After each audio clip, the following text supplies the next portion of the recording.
Василь Ткачов. Як сон знайшли.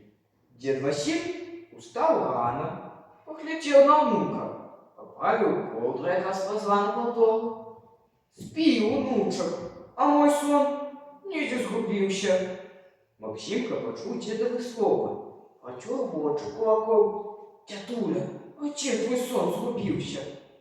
Те питаєш, я і сам не ведаю. Ляжу, вспоминаю розные здарення, перебираю їх у пам'яті.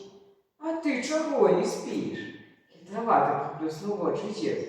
Не ведаю, покачав головою Максимка. А потім пропонував.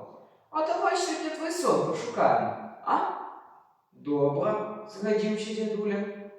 Вони допомогли бабулі покормити поросячка, курей, собаку, а потім і самі поснідали.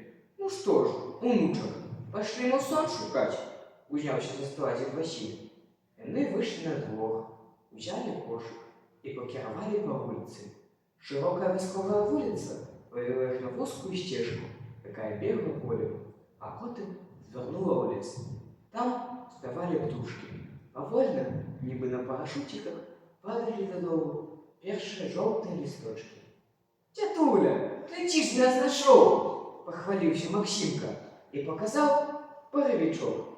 Грибов назбирали повний кошик. Додому лесные дорожки нес дед Василь. Максимка только зря убрався садушку, подсоблял. Потопали в лёску, да почули, что натомилися. Да вось цікаво, а подвы зусім забыли, чого у лес ходили. Мабуть, сон шукать, а назбирали грибов. Сели на лавку каля хаты. Дед Василь не в прикмет, сидел, ты в очи заплющил, заснул. Звездничек выглянула бабуля. Бачила повний кошик грибов, то она вот руками проснулась с удивлением. «Тише, бабуля!» – шептом попросил Максимка. «Дед свой сон знайшов.